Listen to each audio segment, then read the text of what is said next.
Hola a todos, bienvenidos a su cátedra de Ecología. Soy el profesor Adrián Durán y en el día de hoy veremos índices de diversidad. Así que comencemos. Esta tabla corresponde a los resultados de un estudio de diversidad en el grupo de los murciélagos. Pero, ¿cómo llegamos a ello? Es decir, ¿cómo logramos describir la estructura de una comunidad? Aquí lo veremos. Lo primero que evaluamos en un estudio de diversidad es la completitud en los inventarios de diversidad. Es decir, si los muestreos que yo realicé en el estudio son lo suficiente para obtener resultados concluyentes. Esto lo hacemos mediante una curva de acumulación de especies, el cual arroja un gráfico como el que vemos en la diapositiva. Este se compone de dos curvas, como se indica, correspondiendo a los periodos de lluvia y seca. Este método en concreto se hace posible con los datos de abundancia de las especies en cada muestreo. El método se lleva a cabo mediante algoritmos de interpolación, la línea continua, y extrapolación, la línea punteada. La primera se dibuja empleando esos datos de abundancia, mientras que la segunda es una proyección de esos datos. Para decir que mis muestreos fueron completos, es decir, que hayan alcanzado la completitud en los muestreos para que dichos resultados sean concluyentes y por lo tanto el estudio sea confiable y replicable, esta curva debe generar un techo, es decir, debe alcanzar la llamada asíntota, o como se diría ahora con los datos de coronavirus, la curva se debe aplanar. ¿Ustedes qué dicen? ¿En este gráfico se alcanzó la asíntota o no? Luego de lo anterior, examinamos la riqueza de especies, es decir, la riqueza específica. Este dato me dice cuántas especies hay en mi zona de estudio. Estos datos sirven mucho para compararlos con estudios en otras zonas o en otros periodos de tiempo y monitorear así la riqueza de especies de un grupo determinado, por ejemplo.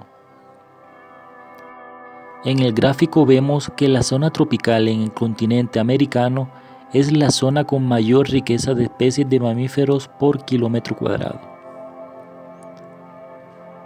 Otro parámetro que se mide es la abundancia relativa, es decir, la cantidad de individuos de una especie determinada respecto al total de individuos de todas las especies encontradas en el estudio. Este número debe ser estandarizado para evitar una inflación en los datos y siempre corresponderá a la variable dependiente, ya que como hemos visto, los estudios evalúan qué variables influencian este parámetro. Índice de Pielú. Este índice mide la uniformidad de las abundancias para todas las especies, por lo que se le conoce como homogeneidad de Pielú. Lo que se busca con esto es conocer cómo se distribuyen las abundancias de cada una de las especies, para así determinar qué o cuáles especies están dominando el ensamblaje.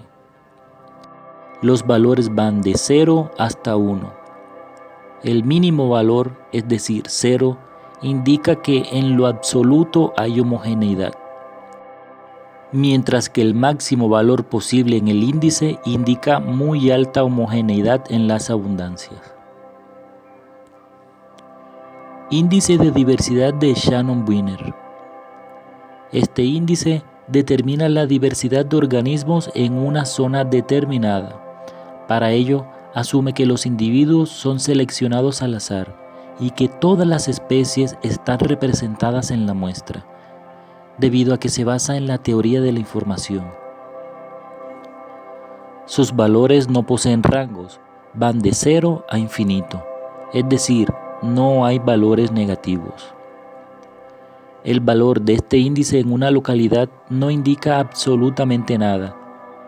Debe ser comparado para que tenga relevancia. Este índice se constituye como el más empleado en estudios de diversidad, en los que además es infaltable. Otro índice igual de importante es el coeficiente de similitud de Sorensen.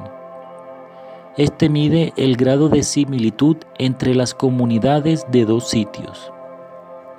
Pero, ¿qué pasa si trabajo con más de dos sitios? ¿Puedo usar el índice? La respuesta es sí. Se emplea y como resultado arroja una tabla triangular de similaridad, evaluando pares de sitios. Existen otros índices también muy empleados, tales como el de Jacquard o Bray-Curtis. Diversidad alfa. Mide la diversidad en una zona de estudio, tal y como lo hablamos en la explicación del índice de Shannon.